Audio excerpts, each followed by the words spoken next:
Hello friends, स्वागत है आपका वीएस एजुकेशन चैनल पर। तो फ्रेंड्स, ये जो वीडियो है इसका मेन पर्पस है, जो अभी गेस्ट फैकल्टी के लिए एक नया कोई अपडेट आया हुआ है। ये अपडेट थोड़ा सा पुराना है, आप लोगों को शायद पता भी होगा। 29/2/2024 का ये अपडेट है। और ऐसा एक अपडेट विधानसभा चुनाव के टाइम में भी आया था। ठीक है, कि उसमें मतलब जो गेस्ट टीचर हैं वो अपना अनुभव प्रमाण पत्र वगैरह उसमें अपडेट कर दें, और फिर उसके हिसाब से मतलब सरकार को ये अपनी जानकारियाँ देनी थी कि हम सब यहाँ पर जो भी गेस्ट है उसमें से कितने पात्रता पास हैं, कितने नहीं हैं। तो वो एक अपडेट उस समय आया था। ये जो अपडेट है, ये इसमें पात्रता परीक्षा की जानकारी तो अपडेट करना ही है। उसके अलावा एक चीज़ और इसमें नई आई है, क्योंकि देखिए हुआ क्या था कि जो आपका GFMS पोर्टल होता है, गेस्ट फैकल्टी मैनेजमेंट सिस्टम, ठीक है, ये जो पोर्टल है ये 2018 में बना था। ठीक है, उसके पहले ये जो भी अतिथि शिक्षकों का जो भी अनुभव प्रमाण पत्र वगैरह होता था वो अपने विद्यालयीन स्तर पर प्राचार्य के द्वारा प्रमाणित करने के आधार पर वो मान्य कर दिया जाता था। लेकिन देखा ये गया कि चूँकि इसमें 25% वैकेंसी इसमें आरक्षित रहती है, तो इस लाभ के कारण क्या हुआ कि बहुत लोग, मैं किसी को वो नहीं कह रहा, लेकिन ऐसे कुछ केसेस आए थे कि जो अतिथि नहीं है तो भी है, चूँकि आपको कोटे का लाभ लेना था, नौकरी अगर आ गई मान लीजिए, उसमें अतिथि का प्रमाण पत्र मिल जाए तो सिलेक्शन हो जाए, ऐसा मतलब, तो वो ना भी पढ़ाते रहे तो भी वो उनको सत्यापित करके उनका प्रमाण पत्र जारी कर देते थे, और उसके आधार पर उनकी सबकी हो जाता था। मतलब ऐसे कुछ केसेस मैंने सुने हैं, मेरे पास पुख्ता जानकारी नहीं है, लेकिन मैंने सुना है ऐसा कुछ। तो इसी चीज़ को ख़त्म करने के लिए एक ऑनलाइन सिस्टम बनाया गया कि अतिथि जो वहाँ पर पढ़ा रहे हैं, अतिथि विद्वान, वो जब उस पोर्टल पे रजिस्टर्ड होंगे, बाकायदा जिस संकुल में उनका नाम दर्ज होगा वहाँ के संकुल प्राचार्य के द्वारा ऑनलाइन प्रमाणित किया जाए कि हाँ, ये व्यक्ति हमारे यहाँ पे पढ़ा रहा है। फिर वो संकुल के बाद से उस संकुल से जुड़े हुए विद्यालय में जाके अपना सेवा देंगे, और उसके आधार पर वहाँ उनकी उपस्थिति दर्ज होगी, उनके सिग्नेचर होंगे, और फिर उसके आधार पे उनके वेतन बनेंगे, उसका मानदेय आएगा। मानदेय का भी पूरा ब्यौरा अब इस पोर्टल में रहता है। और फिर उनकी जैसे इसमें जो नियम है कि 3 सत्र और 200 दिन होना चाहिए, तो वो जब पूरा होगा तो वो अतिथि की शिक्षक का जो आरक्षण है उसका लाभ लेने के वो पात्र हो जाएंगे। तो ये सब चीज़ें यहाँ पर की गई। लेकिन अब बात वही है कि GFMS पोर्टल 2018 में आया, उसके पहले GFMS पोर्टल नहीं था। तो उसके पहले क्या होता था कि ऑफलाइन सब काम होता था। तो यहाँ पर सरकार ये चाह रही है कि जो 2018 के पहले अतिथि शिक्षक थे, जिनका पंजीयन GFMS में नहीं हुआ है और जिनके पास अनुभव प्रमाण पत्र है, वो लोग क्या करें कि अपना जो पैनल है, मतलब जिस जिस हर संकुल में क्या होता है, पैनल का गठन होता है। ठीक है, हर विद्यालय लेवल पे भी होता है, संकुल लेवल पे भी होता है कि हमारे पास इस वर्ग के विषय के, मतलब जैसे मान लीजिए वर्ग 1 की हम बात करें तो वर्ग 1 में मान लीजिए सपोज समाज शास्त्र की हम बात करें तो समाज शास्त्र में इतने लोगों ने अप्लाई किया, उसका एक पैनल बन गया। अब उस पैनल में क्या होगा कि जिसके सबसे ज़्यादा नंबर रहेंगे उसको सबसे पहले संपर्क किया जाएगा कि क्या आप अतिथि शिक्षक के रूप में इस विद्यालय में सेवा देना चाहते हैं कि नहीं। यदि उसने हाँ कर दिया तो वो फिर आगे की प्रक्रिया होगी, उसका सत्यापन होगा दस्तावेजों का, उसके बाद उसको वहाँ पे बुलाया जाएगा। अगर उन्होंने मना कर दिया तो उनसे सहमति ली जाएगी, फिर उसके उस पैनल में नीचे वाले को फ़ोन किया जाएगा, आमंत्रित किया जाएगा कि आप आइए और यहाँ पढ़ाइए। ये एक प्रक्रिया है। तो अब जो 18 के पहले थे, क्योंकि GFMS बनने के बाद तो पूरा पैनल आपको ऑनलाइन मिल जाता है ना। आज की डेट में आप किसी भी स्कूल का, किसी भी विषय का, किसी भी वर्ग का अगर आपको पैनल देखना तो आप GFMS में जाके वहाँ सर्च करेंगे तो आपको पूरा पैनल आ जाएगा कि कौन सा मतलब इसमें व्यक्ति है। लेकिन ये 18 के पहले नहीं था। तो शासन ये चाहती है कि जो 18 के पहले भी अतिथि शिक्षक थे वो भी अपना क्या करें, अगर उनके पास अनुभव प्रमाण पत्र है, वो किसी विद्यालय में पैनल में थे, तो वो क्या करें, अपना जानकारी वहाँ पर दर्ज कराएं। ये तो पहली बात होगी।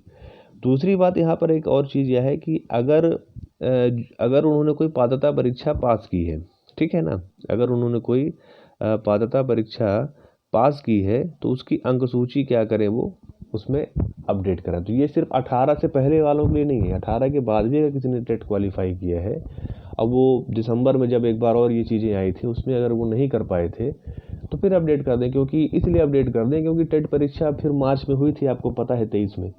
दिसंबर 22 में एक बार ये आया था कि जो टेट क्वालिफाई अपना अपलोड करें, और फिर अभी आ रहा है। तो अभी अगर आ रहा है तो इसके पहले आपको पता है कि वर्ग 1 और वर्ग 2 दोनों की टेट परीक्षाएं हो चुकी हैं। तो अगर वो चाहे तो अपना वहाँ पर अपडेट कर सकते हैं। तो वो जब अपडेट कर देंगे तो उसके बाद से क्या हो जाएगा कि ये चीज़ें वहाँ पर शासन को ये पता चल जाएगा कि हमारे पास इतने अतिथि शिक्षक हैं, और ये सभी यहाँ पर क्या है कि ये 18 के पहले वाले भी हो गए, 18 के बाद वाले भी हो गए, उन्होंने टेट क्वालिफाई किया है। तो उससे उनको ये आइडिया लग जाएगा कि हमारे पास जो अतिथि है वो टेट क्वालिफाइड है, मतलब एक वो मतलब पढ़ाने के योग्य है ना, ये चीज़ें हो जाएंगी। तो इसकी पूरी प्रक्रिया का उन्होंने एक PDF शेयर किया है, उसे आप लोग देख लीजिए। इसमें पहला जो पोर्टल है उसमें मतलब जो अतिथि शिक्षक होंगे वो वहाँ पर अपना पैनल वगैरह बताएंगे, साथ में आपका अनुभव प्रमाण पत्र वगैरह शेयर करेंगे, है ना। यहाँ पे देखिए अनुभव प्रमाण पत्र डालने का हो गया, ये काम करेंगे वो। उसके बाद फिर जो संकुल प्राचार्य है वो अपना वहाँ से अपने जो सिस्टम उनको रहता है वहाँ से उसको सत्यापित कर देंगे। हाँ, टेट का मार्कशीट वगैरह देखेंगे कितना इतना नंबर पाए हैं, और उसके हिसाब से उसको सत्यापित कर देंगे। अब यहाँ पर एक क्वेश्चन ये भी उठता है कि क्या इसके आधार पर सरकार अतिथि शिक्षकों को रेगुलर करने वाली है कि नहीं, ये सबसे बड़ा प्रश्न है। तो इसके बारे में देखिए कुछ कंफर्म नहीं कहा जा सकता है। हालांकि ये भी एक मैंने आपको वीडियो शेयर किया था, मतलब वीडियो नहीं शेयर किया था, मैंने इसमें हाईलाइट दिया था। ललन टॉप जो कार्यक्रम हुआ था उसमें मोहन यादव जी जो अपने CM साहब हैं, उन्होंने ये बात कही थी कि हम अतिथि शिक्षकों के नियमितीकरण को लेकर काफ़ी गंभीर हैं, और उसके आधार पर प्रक्रियाएँ भी चल रही हैं, और जहाँ तक है तो चुनाव के बाद ये प्रक्रियाएँ जो है वो काफ़ी हद तक हो जाएंगी। हम नीति बनाएंगे, उसके हिसाब से काम करेंगे। अब वो चीज़ें होंगी कि नहीं होंगी इसके बारे में भी से कुछ नहीं कहा जा सकता, लेकिन हाँ ये है कि जो जानकारी है जो सरकार मांग रही है वो जानकारी आप दीजिए, उसमें आप कोई चूक ना करिए, क्योंकि क्या पता कल को कुछ पॉजिटिव हो जाए, है ना। ऐसा नहीं कहा जा सकता कि कुछ नहीं, कल को फिर ये ना हो कि आप अवसर में चूक गए, है ना। तो अगर हर संभव प्रयास करिए, अगर आपके पास वो जानकारियाँ हैं, अनुभव प्रमाण पत्र है ना, आपके पास टेट क्वालिफाइड है, आप उसकी अंक सूची है, तो फिर आप उन चीज़ों को अपलोड कर दीजिए समय रहते। और आज 8 तारीख है, शायद 9 तारीख तक का टाइम है इसमें, है ना। तो कल का भी टाइम है आपके पास, तो आप उसको आराम से अपलोड कर दीजिए। हो सकता है आगे चल के कुछ नियमितीकरण की चीज़ें हो जाएँ, कुछ वो क्राइटेरिया बनाए कि हम इन लोगों को लेंगे, इनका मतलब, क्योंकि देखिए अतिथि शिक्षकों के साथ सबसे बड़ी बात ये है कि सरकार ने इनके साथ हमेशा आश्वासन दिया। बहुत सरकारें आई, मतलब मैं तो करीबन 5-6 साल से तो सुन ही रहा हूँ, उसके पहले से भी बहुत से ऐसे केसेस आए हैं कि बच्चों ने बहुत डिमांड की। क्योंकि देखिए हुआ क्या कि अगर हम KVS और NVS की बात करें, KVS और NVS की, वहाँ पे भी गेस्ट फैकल्टी का सिस्टम बना हुआ है, लेकिन वहाँ पर सिस्टम ये है कि आपको सीधा वेतनमान दिया जाता है। जो जैसे जो भी वेतनमान है, जैसे PGT टीचर हो गए, TGT हो गए, PRT हो गए, तो जो रेगुलर टीचर का वेतनमान है लगभग उसका आधा वेतनमान इनको दिया जाता है। जैसे अगर हम PGT की बात करें तो उसमें आपको लगभग 40 से 45 हज़ार रुपये मिलता है महीने का, ठीक है। TGT की बात करें तो यही 30 से 35 हो जाता है, और PRT की हम बात करें तो 20 से 25 हज़ार इनको महीने का मिलता है, ठीक है। लेकिन यहाँ पर कोई कोटा नहीं दिया जाता इनको कि अगर आप कल को रेगुलर भर्ती आएगी तो इनको कुछ स्पेशल प्रेफरेंस दिया जाएगा, या कुछ सीट्स पे कोटा दिया जाएगा, या कुछ बोनस नंबर दिया जाएगा, ऐसा कोई प्रोविज़न वहाँ पे नहीं होता। और 1 साल का कॉन्ट्रैक्ट होता है, आप बीच में छोड़ भी सकते हैं, और अगर अगले साल अगर आपको ज्वाइन करना है तो आपको फिर से काउंसलिंग में बैठना पड़ेगा, और फिर आपका वहाँ पे सिलेक्शन होगा। ये ओपन वहाँ पे चीज़ें होती हैं। लेकिन MP का जो गेस्ट फैकल्टी वो थोड़ा सा इन सब चीज़ों से डिफरेंट है। यहाँ पर वेतनमान तो कम है, आपको पता है कि अभी से पहले जैसे वर्ग 1 की हम बात करें तो पहले 9,000 मिलता था। अभी शिवराज सिंह सरकार जब थी तो उन्होंने 18,000 किया, मतलब डबल कर दिया। पहले 7 वर्ग 2 का था 14 कर दिया, 3 का 5 था तो उसको 10 कर दिया। लेकिन यहाँ पर क्या है कि अगर हम वर्ग 1 के रेगुलर की बात करते हैं तो उनको वेतनमान अगर शुरुआती देखा जाए तो अगर 70-80% का क्राइटेरिया ना रहता तो 50,000 तक उनको मिलता, और वो लगातार बढ़ता जाता है। तो अगर उनको वेतनमान पूरा दिया जाता तो फिर उनको 25,000 तक मिलता। वर्ग 2 वालों को मान के चलिए आपके 18 से 19,000 मिलता है, वर्ग 3 वालों को 15-15 हज़ार, या एक मतलब 15 से 11 से 15 के बीच में कुछ ऐसा मिलता है। तो वेतनमान कम दिया जा रहा है, तो उसके एवज में इनको क्या मिलता है, 25% का कोटा मिलता है, ठीक है। 25% का कोटा इनको दिया जाता है कि आप मतलब कोई रेगुलर भर्ती आएगी तो उसमें 25% सीटें गेस्ट फैकल्टी के लिए आरक्षित रहेंगी, और उसमें जो ज़्यादा नंबर पाएंगे उनको उसके हिसाब से सिलेक्शन हो जाएगा।